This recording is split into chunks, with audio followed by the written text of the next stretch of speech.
Bismillah, Assalamualaikum, selamat datang kembali di Fakta Sejarah. Akhirnya khatam juga nih sebuah kisah dari Mas Restu Wiratmaja, Griyo Sewu Demit, bagian terakhirnya. Dan sebelum itu saya harus berdoa dulu ya. A'udzu bikalimatillahit tammati min syarri ma khalaq. Bismillahirrahmanirrahim. Wa huwas samii'ul 'aliim. Allahumma shalli ala sayyidina Muhammad sallallahu alaihi wasallam.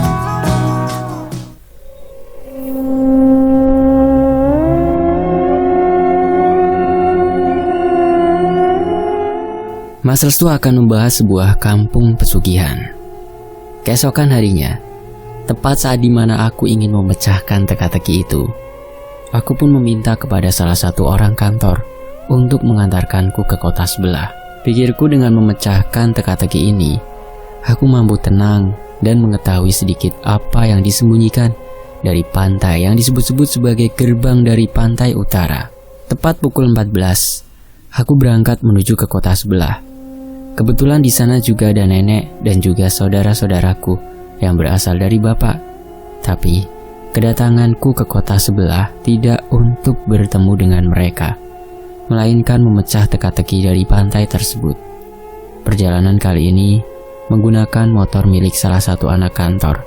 Aku diantar oleh anak satu kantorku untuk menuju desa W yang berada di kota sebelah.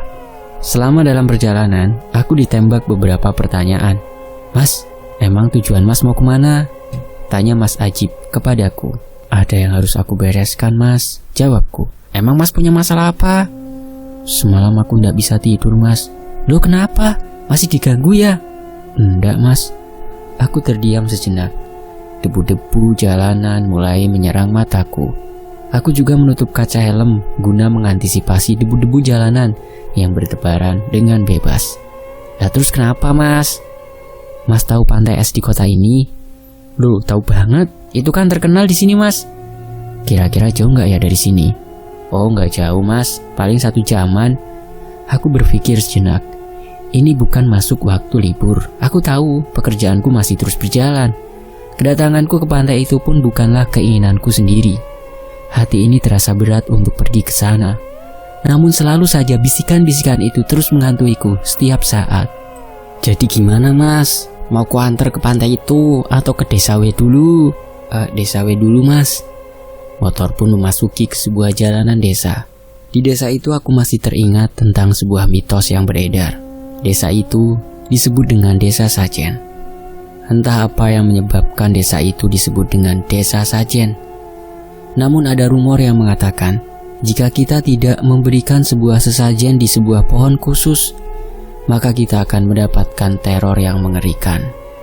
Rumor ini berkembang di bawah tahun 90-an, bersamaan dengan bermunculannya rumor-rumor lainnya, seperti kuntilanak keliling rumah, pocong ireng, dan juga lampor pesugihan.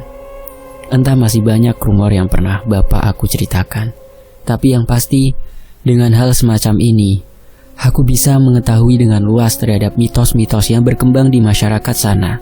Sebelum memasuki desa W, kita akan melewati sebuah desa yang bernama Desa M.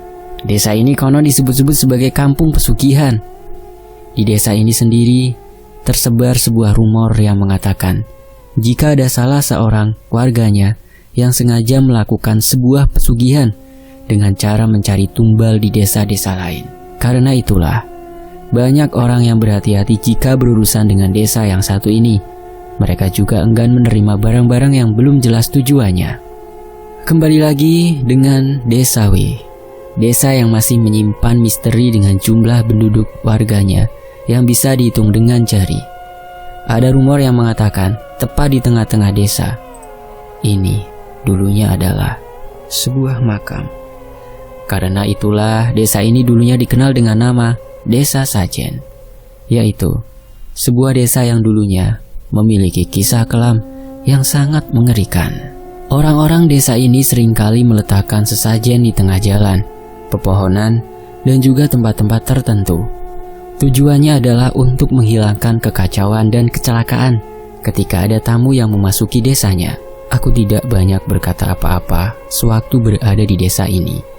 Aku hanya memperhatikan tiap gerak-gerik warga yang terbilang cukup aneh. Jika mereka mendapati warga asing yang masuk ke tempatnya, tatapannya berubah menjadi sangat sinis.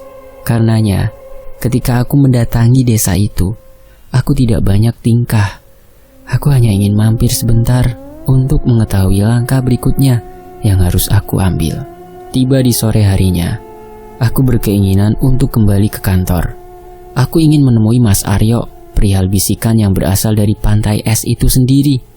Masih belum jelas apa yang menjadikan semua ini terus berkelanjutan, hingga menjadikanku harus terus mencari tahu terkait hal-hal yang tidak masuk akal.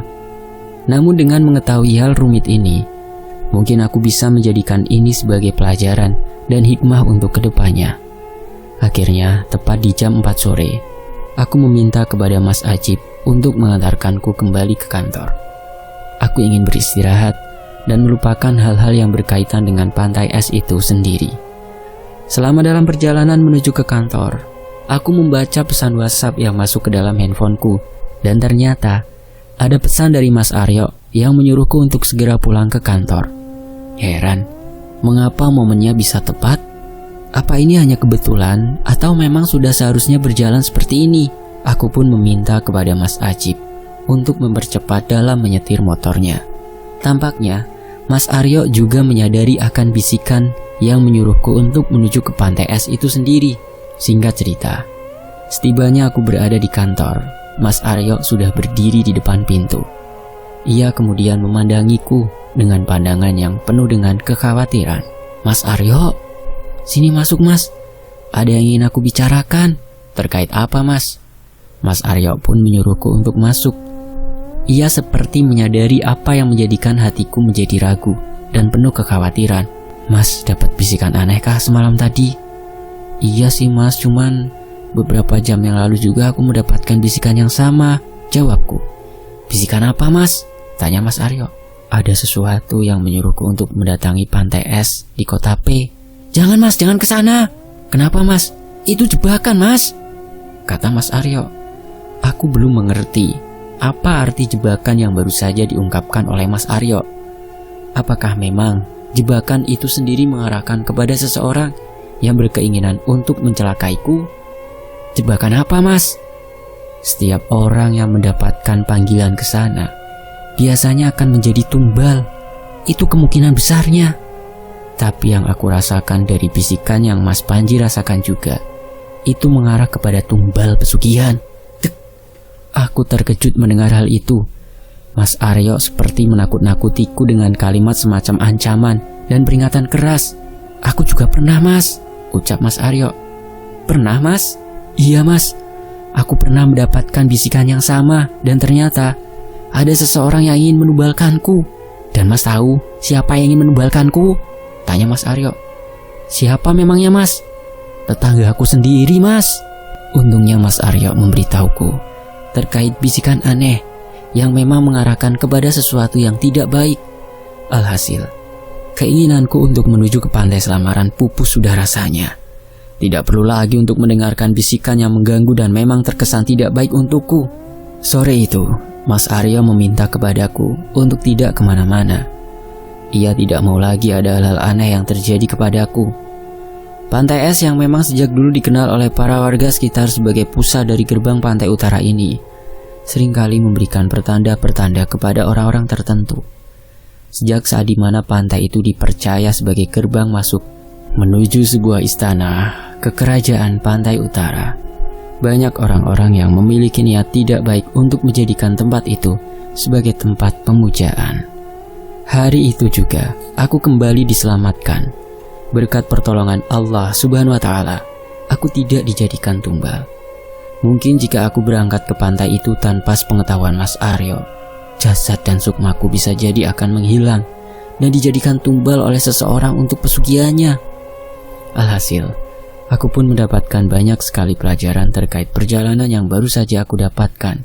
Yang pasti aku juga berhasil mengungkapkan mitos dari sebuah kampung yang disebut dengan Kampung Pesugihan, yang berada di salah satu desa yang ada di kota P. Pekalongan. Kampung ini sama seperti halnya dengan kampung-kampung lainnya. Namun yang membedakan, tiap blok dari kampung ini memiliki pesugihan yang berbeda-beda. Salah satunya adalah rumor pesugihan tuyul yang ada di salah satu desa di kota P. Pesugihan ini diambil dari salah satu keluarga yang memiliki cerita kelam yang mengerikan. Sebut saja Pak Surip. Keluarga Pak Surip memang hidup pas-pasan. Ia hanya seorang petani yang memiliki sebidang tanah yang tidak terlalu luas. Seringkali dirinya mengeluh karena penghasilannya tidak setara dengan kebutuhannya. Apalagi untuk kebutuhan sehari-harinya. Pak Surip sampai rela untuk meminjam uang ke orang lain. Namun semuanya berubah semenjak Pak Surip melakukan perjanjian dengan salah satu dukun. Hidupnya semakin kaya raya. Segala kebutuhannya dapat diselesaikan. Ia juga mampu membayar seluruh hutang-hutangnya yang telah lalu. Bahkan semenjak Pak Surip menjadi kaya raya, banyak orang yang berdatangan hanya untuk mendapatkan rahasia dari kekayaannya itu sendiri. Dan rahasia itu pun untuk menjadi kaya raya versi Pak Surip adalah dengan memelihara tuyul di rumahnya. Semenjak dirinya memelihara tuyul, ditambah lagi segala keinginannya yang terdahulu bisa terpenuhi dengan sekejap. Percaya atau tidak percaya, Pak Surip dengan gampangnya melakukan pesugihan jenis ini karena persyaratannya yang dianggap sangat mudah dan tidak ribet. Bisa dibilang pesugihan yang dilakukan oleh Pak Surip tidak memerlukan tumbal atau apapun yang berkaitan dengan kematian. Syaratnya hanya tuyul itu harus diberi wadah. Yang dimaksud dengan wadah di sini adalah si tuyul itu harus disusui setiap hari. Dan secara kebetulan Pak Surip memiliki seorang istri bernama Ibu Nita. Pak Surip ingin menjadikan Bu Nita sebagai wadah dari tuyul itu sendiri. Menurut Ikin, Pak Surip tidak memberitahu kepada istrinya karena dia melakukan pesugihan tuyul itu terhadap istrinya. Berawal dari Ibu Nita yang tiap malam mengeluh karena payudaranya seperti diremas-remas sesuatu. Ibu Nita kira itu adalah tindakan suaminya yang ingin melakukan hubungan suami istri. Namun keanehan itu terjadi ketika muncul bekas gigitan di ujung payudara Ibu Nita. Pak Surip mengatakan bahwa dia tidak melakukan hal itu setiap hari. Selain itu, muncul bekas luka aneh dan sedikit membengkak di area puting susu milik Bu Nita. Pak Surip merahasiakan hal itu kepada istrinya karena dia tidak mau usahanya menjadi sia-sia ketika memberitahu kepada istrinya yang ternyata istrinya sendiri tidak menyetujui hal tersebut. Singkat cerita, semenjak Pak Surip melakukan pesugihan itu, dia sering berjalan kaki menuju rumah warga dengan dalih untuk bersilaturahmi. Padahal faktanya, Pak Surip sedang mendeteksi lokasi rumah dengan harta yang banyak. Ia seringkali melihat satu persatu rumah warga. Selain itu, ia juga mencari tahu siapa saja yang panen padinya banyak. Dari situlah Pak Surip akan mengincar target dengan panen terbanyak. Setelah Pak Surip berkeliling ke tiap rumah-rumah, ia mendapatkan seorang target. Korban pertamanya adalah Pak Dirham. Pak Dirham pernah didapati Pak Surip main ke rumahnya. Awalnya, Pak Dirham mengira Pak Surip hanya sekedar main. Namun ternyata anak dari Pak Dirham yang bernama Bagus ini tiba-tiba melihat sosok anak kecil botak dengan telinga yang panjang dan berlendir. Bagus ketakutan dan berteriak-teriak bahwa ada sosok anak kecil di belakang tubuh Pak Surip. Pak Dirham yang melihat itu awalnya hanyalah hal biasa. Namun ketika malam hari, dengan sekejap seluruh harta benda istrinya yaitu Ibu Tuti menghilang dengan seketika. Perhiasan dan uang senilai 10 juta hilang dengan raib di lemari Ibu Tuti. Atas kejadian tersebut, seluruh keluarga Pak Dirham geger akan hal itu. Akhirnya, para warga menelusuri keluarga Pak Surip. Namun anehnya, tidak ada tanda-tanda yang mendukung bahwa Pak Surip yang mencuri seluruh hartanya. Warga kemudian beramai-ramai mendatangi rumah Pak Surip. Mereka menuntut kepada Pak Surip bahwa dialah dalang dari kehilangan uang dan perhiasan milik Pak Dirham dan Bu Tuti. Namun sebelum para warga berdatangan menuju rumahnya, Pak Surip memberitahu kepada istrinya untuk berlindung dan menghindari dari kejaran warga. "Bu, kamu pakai mantel yang besar ya jika warga berdatangan," ucap Pak Surip. "Lah kenapa memangnya Pak?" tanya Bu Nita. "Udah pakai saja," pinta Pak Surip. Akhirnya Bu Nita pun menggunakan mantel besar yang dia miliki. Tepat setelah Bu Nita menggunakan mantel besar itu, seluruh warga berdatangan. Mereka menuntut pertanggungjawaban atas hilangnya uang dan perhiasan milik Pak Dirham dan Bu Tuti. Warga yang emosi terlebih dahulu langsung meminta kepada yang lainnya untuk segera membakar rumah Pak Surip. "Bakar rumahnya, bakar!" teriak warga. "Kampung ini harus bersih dari pesugihan," jelas warga lainnya. Namun sebelum para warga membakar rumah, akhirnya Pak Surip dan Bu Nita pun keluar.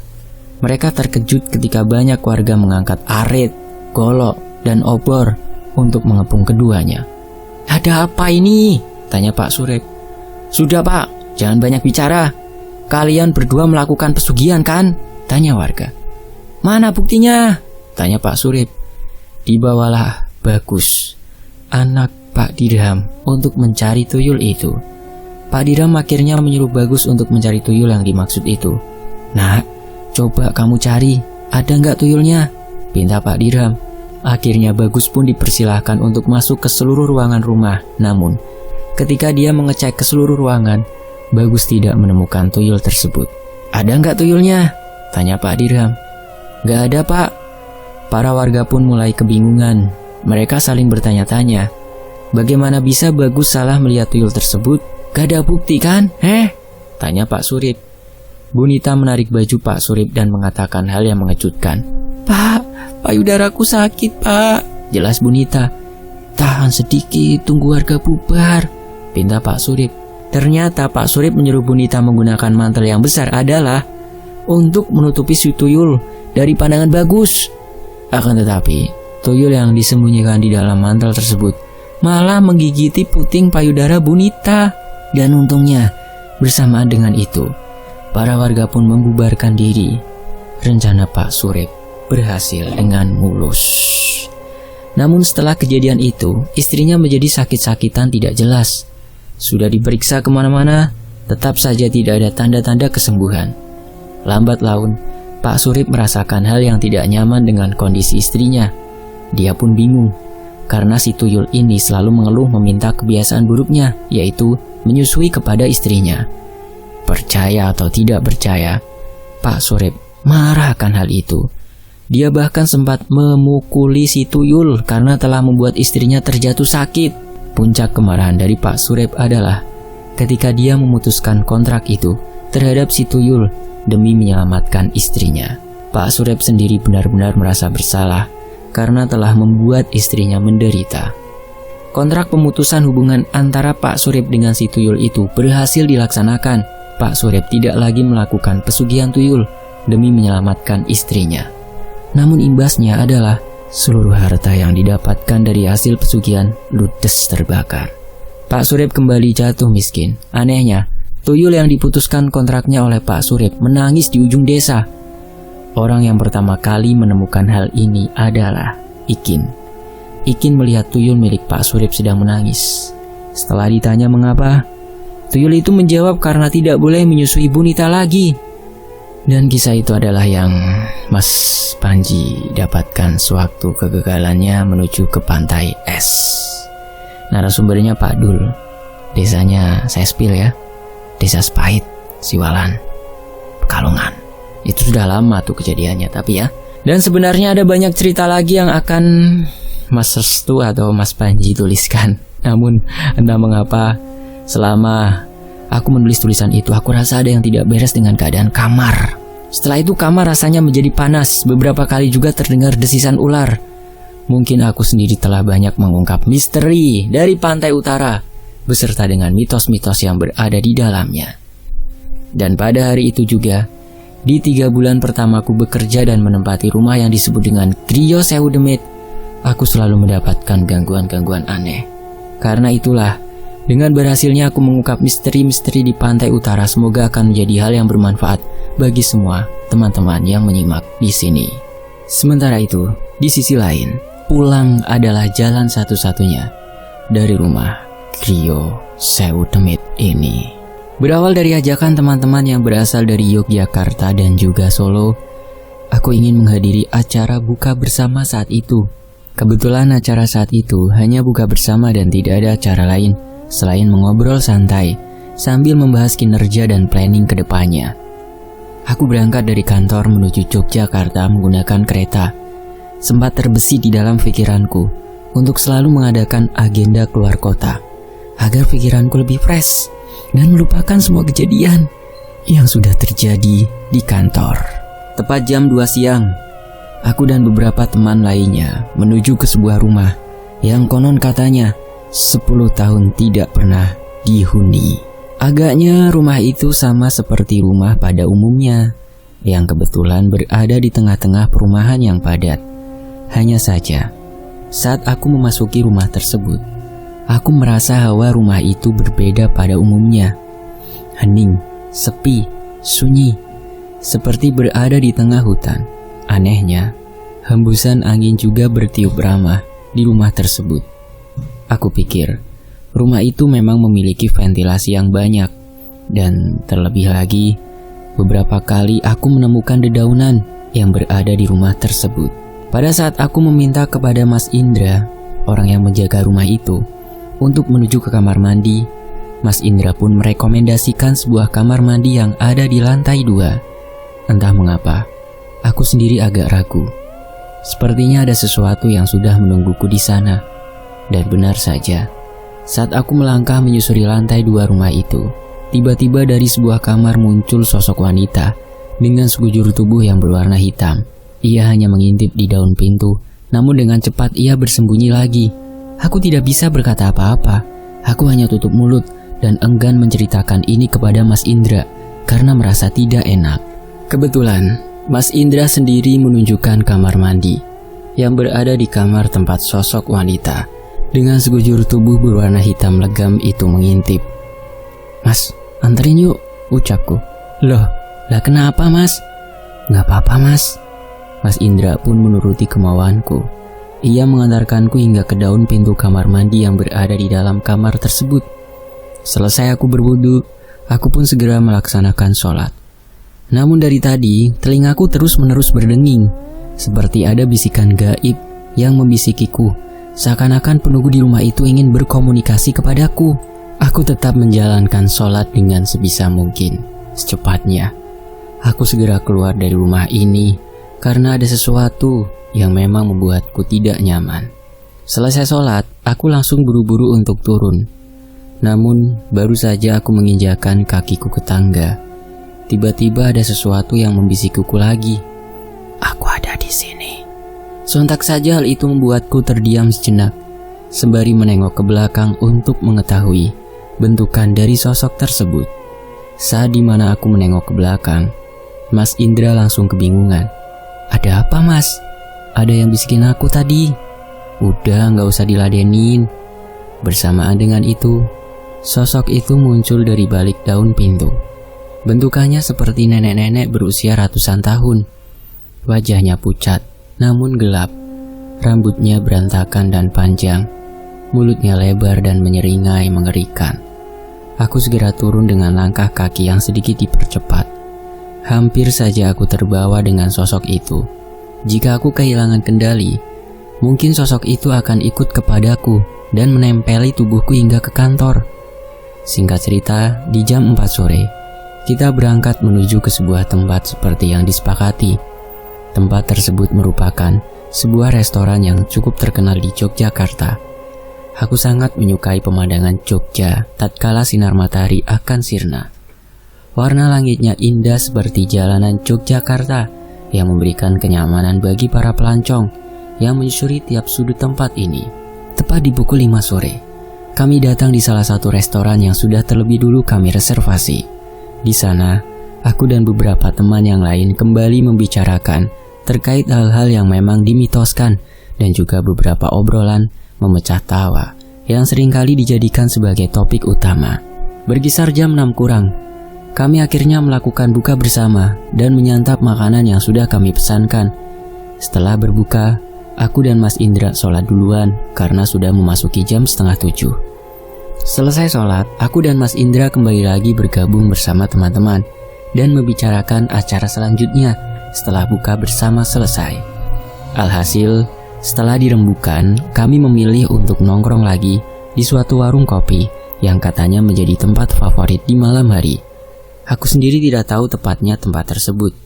Namun jika boleh jujur, Aku sendiri merasa ada tarikan energi yang berada di warung kopi yang nantinya akan dijadikan sebagai tempat obrolan kami. Tepat jam 10 malam, kami tiba di tempat yang nantinya akan dijadikan sebagai tempat tongkrongan kami berikutnya. Tempatnya cukup unik, berada di sekitaran pepohonan. Meja-mejanya benar-benar menggambarkan sebagai warung kopi yang klasik dan estetik. Akhirnya kita semua pun memesan kopi dan aneka minuman yang dijajakan oleh warung tersebut. Sembari mengobrol terkait kehidupan sehari-hari, aku menatap wajah Mas Indra yang kebetulan merasakan hal yang sama seperti apa yang aku rasakan. Mas Indra sama sepertiku, ia memiliki sebuah intuisi dan kepekaan yang mungkin lebih kuat daripada aku. Bedanya, jika Mas Indra sudah bisa mengendalikan dan mampu mencegah diri dari gangguan dan ketempelan, sedangkan aku sendiri masih belum bisa mengendalikan diri. Terkadang aku masih mudah ketempelan dan gampang bocor. Tiba saat dimana makanan dan minuman itu disajikan. Sembari mengobrol, aku menyantap gorengan pisang dan kopi hitam yang sudah tersedia di meja. Awalnya kita membahas pembahasan yang umum dan tidak menyangkut kepada masalah mitos dan lain sebagainya. Namun entah mengapa, ketika pemilik dari warung itu ikut bergabung, suasana menjadi berubah. Aku merasakan ada gesekan energi yang sangat kencang. Dan benar saja, pemilik dari warung tersebut dulunya adalah seorang abdi dari Keraton Yogyakarta. Beliau sepertinya memahamiku. Aku yang menghindari kontakan mata darinya, tetap saja pemilik warung itu memberikan pertanyaan-pertanyaan yang selalu menyudutkanku. "Mas, aku tahu. Kamu bisa lihat apa yang ada di belakangku, kan?" Aku masih terdiam, sembari menatap Mas Indra dan yang lainnya. Aku menahan sebisa mungkin untuk tidak menggubris semua perkataannya. "Di belakangku ada apa aja, Mas?" Aku masih membungkam diri. Berat rasanya untuk menceritakan hal tersebut kepada pemilik warung, yang mungkin saja ini menjadi sebuah tantangan terbaruku. Dan yang terakhir, saat dirinya terus memaksa aku untuk bisa menceritakan lebih detail terkait sosok penjaga yang berada di belakangnya, tubuhku langsung lemas sewaktu menatap wajahnya. Dek, lagi-lagi aku kehilangan kendali. Aku tidak mampu melihat apapun. Yang aku tahu, aku mendapati seorang pria yang mengenakan pakaian ala keraton. Ia menarik tanganku menuju sebuah tempat dan memberitahuku terkait apa yang akan terjadi di masa depan. "Akan aku tunjukkan sesuatu kepadamu, nak," ucap pria yang menggunakan pakaian ala keraton itu. Aku terdiam. Tubuhku tidak bisa merespon sama sekali. Apakah aku berada di dimensi lain? Semua tampak gelap. Hanya ada cahaya di suatu ruangan bersamaan dengan sebuah benda seperti peti yang berukuran kubus, dan di dalamnya terdapat sebuah rahasia. "Peganglah keris ini, nak. Sewaktu-waktu kamu akan mengungkapkan sejarah hanya dalam satu sentuhan. Insya Allah," ucap pria tersebut. Aku pun memegang keris tersebut, dan saat tanganku menyentuh keris itu, aku langsung terbawa ke suatu zaman di mana aku melihat penyebaran agama Islam yang dilakukan oleh orang-orang terdahulu. Pasukan berkuda dan seseorang yang berada di sana. Aku mengenalinya. Ia mirip seperti orang yang sekarang berada di sampingku. "Ngapunten, Mbah. Jenengan sinten ge?" Pria itu tersenyum.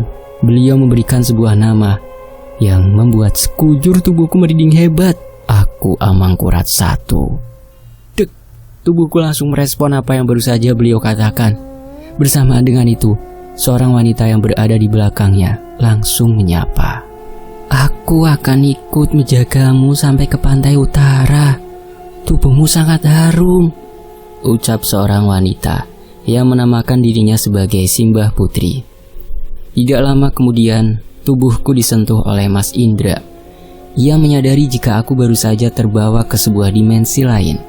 "Mas, sudah, jangan kelamaan di sana. Ayo kita pulang." "Tubuhmu bocor lagi ya." Stasiun Yogyakarta jam 6 pagi. Tepat jam 6 pagi, aku memesan tiket arah pulang ke kantor. Saat itu tubuhku masih sedikit lemas dan badan terasa pegal-pegal. Mungkin efek ketempelan semalam tadi membuat tubuhku sedikit kurang sehat. Untungnya kereta datang tepat waktu. Aku segera memasuki gerbong dan mencari tempat duduk yang sudah tertera di dalam tiket. Perjalanan dari Jogja menuju kantorku memakan waktu berkisar 5 jam. Waktu ini sudah termasuk cepat, karena kebetulan suasana masih dalam keadaan puasa. Tubuhku berkontraksi dengan panasnya wilayah Pantura saat itu. Tepat jam 12 siang, aku tiba di kantor. Di sana, aku sudah mendapati beberapa anak kantor yang kebetulan sudah menunggu. Namun entah mengapa, pundakku terasa berat. Aku pikir ini adalah efek semalam yang masih terasa hingga sampai ke kantor. Akhirnya aku memutuskan untuk beristirahat selepas melaksanakan sholat duhur. Tepat jam 4 sore, aku terbangun. Dari sinilah kejadian yang menjanggal terjadi. Berawal dari jendela kamarku yang tiba-tiba bergerak dengan sendirinya. Padahal tidak ada angin yang berhembus dengan kencang. Mungkin ada orang lain yang saat itu masuk ke kamar ketika aku tertidur. Tapi anehnya, saat aku menanyakan ke beberapa anak kantor, mereka mengatakan tidak ada satupun anak kantor yang memasuki kamarku. Dari sinilah aku sadar bahwa ada sesuatu yang mengikutiku yang berasal dari Jogja. Aku pikir itu adalah sosok-sosok yang mungkin memiliki tingkatan yang tidak terlalu tinggi dan bersifat endemik. Akan tetapi, tepat setelah aku berbuka puasa, saat dimana aku keluar dari rumah yang sekaligus menjadi kantorku, tiba-tiba sesosok wanita dengan mengenakan pakaian seperti penari telah berdiri di dekat pepohonan pisang.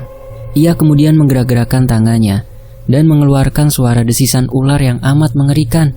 Aku tidak suka dengan sesuatu yang berada di belakangmu, nak. Ini tanah utara. Aku tidak mau jika yang dari selatan menginjakkan kakinya ke tanah ini. Bersamaan dengan itu, jendela rumah langsung bergerak dengan sendirinya. Kursi yang semula diam, kini bergerak seperti ada bentrokan energi terkait apa yang berada di belakangku saat ini dengan sosok penari yang ada di pepohonan pisang itu. Aku pun segera mengambil handphone dan menelpon bapak. Aku sadar ada yang tidak beres dengan gangguan semacam ini. Saat aku menelpon bapak dengan video call, arah kamera masih berada di belakang. Dan saat aku menggantinya ke arah depan, bapak langsung terkejut. Tunggu, arahin lagi ke kamera belakang, ucap bapak dengan tegas. Aku pun mengarahkan lagi kamera tersebut ke arah belakang. Tepat saat dimana aku mengarahkan kamera ke arah belakang, bapak pun langsung mengatakan sesuatu. Kamu habis dari mana? Tanya bapak. Dari Jogja, pak. Walah, pantes. Kenapa, pak? Yang di utara marah karena kamu bawa sesuatu dari Jogja. Siapa, pak? Bapak pun langsung mengatakan sosok yang berada di pantai utara. Bagian dari Dewi Lanjar tidak menyukai kehadiran Simbah Putri yang berada di belakangmu. Mengetahui hal tersebut, aku pun langsung meminta kepada bapak untuk membantuku. Bapak pun segera menyuruhku untuk pulang ke rumah agar aku tidak mendapatkan gangguan lagi di sana. 3 hari setelahnya, aku pun meminta izin kepada Pak Hartawan untuk pulang ke rumah dengan alasan untuk berlebaran di sana. Untungnya, Pak Hartawan membolehkanku untuk pulang lebih cepat. Mengingat aku adalah orang satu-satunya yang secara lokasi sangat jauh dari kantor. Singkat cerita, setibanya di rumah, aku langsung disuruh oleh bapak untuk membaca bacaan yang telah bapakku berikan. Lalu, beliau memberikan kepadaku sebuah amalan yang nantinya digunakan agar aku sendiri bisa terhindar dari gangguan yang berada di kantor tersebut. Namun, aku masih belum paham mengapa rumah tersebut memiliki penghuni yang sangat panjang hingga aku menyebutnya sebagai Krioseudemit. Sangat banyak penghuninya. Bapak pun menjelaskan secara rinci terkait rumah tersebut. Di dalam rumah itu sendiri terdapat orang-orang yang beraneka ragam bentuknya. Beberapa dari mereka juga memiliki pegangan yang dengan pegangan itu sendiri mampu menyerap energi-energi dari luaran. Belum lagi rumah tersebut berdekatan dengan lokasi pantai utara. Jadi tidak salah jika rumah itu memiliki penghuni yang sangat banyak dan beraneka ragam. Sampai saat dimana aku tidak lagi kembali ke kantor hingga 1 bulan lamanya, aku mendapatkan banyak laporan terkait penghuni dari rumah tersebut. Banyak anak kantor juga yang mendapatkan gangguan seperti gangguan sosok wanita dan pria asing yang sering memasuki ke kamar depan dan terus berlalu lalang di depan kamar. Kata bapak, mereka yang berada di sana mencariku karena aku sendiri sudah lama tidak menempati rumah yang sekaligus menjadi kantor. Dan kasus terakhir yang ada di rumah tersebut adalah sewaktu ada anak kantor yang sedang melakukan syuting, lalu kuntilanak yang berasal dari kamar mandi mengganggunya hingga memberikan trauma yang sangat mendalam. Untuk informasi terakhir, rumah itu masih digunakan dan beberapa kali aku sendiri menulis kisah ini di kamar tempat sosok pocong pertama kali muncul. Di kamar itu, aku menulis tepat di jam 12 malam. Kebetulan aku sedang menulis part 3 waktu itu dari kisah Clio Sewu Demit. Bersamaan dengan itu, muncul sosok kuntilanak dari jendela bersamaan dengan suara gamelan di malam hari. Alhasil banyak teman-teman yang sensitif yang merasakan kejanggalan di part tersebut. Dan memang benar, di part tersebut adalah part yang paling sensitif untuk saat ini. Namun, aku sendiri tidak memaksakan jika apa yang aku rasakan ini dapat dipercaya. Karena memang aku menulis ini sebagai bahan pelajaran dan pengalaman untuk kedepannya. Bersamaan dengan itu, aku sendiri meminta maaf apabila ada segala kesalahan dalam kepenulisan atau apapun. Alhamdulillah sudah mendapatkan izin dari teman-teman kantor untuk membawakan kisah yang berada di Clio Sewu Demit ini. Tentunya kisah ini adalah pengalaman pribadi dari Mas Restu Wiratmaja yang merupakan sebuah pengadaptasian sosial akan sebuah rumah yang sekaligus menjadi kantor yang sampai saat ini masih menyimpan misteri. Di dalam sini tokoh Mas Panji adalah Mas Restu Wiratmaja.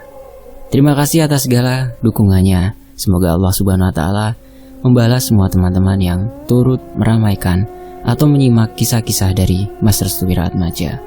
Amin. Untuk lokasinya belum bisa dikasih tahu ya ke teman-teman ya. Saya juga ada di situ tuh di tahun itu. Fakta sejarah pamit. Wassalamualaikum warahmatullahi wabarakatuh. Sampai jumpa di kisah lainnya. Alhamdulillah, sampai jumpa di kisah lainnya, insyaallah.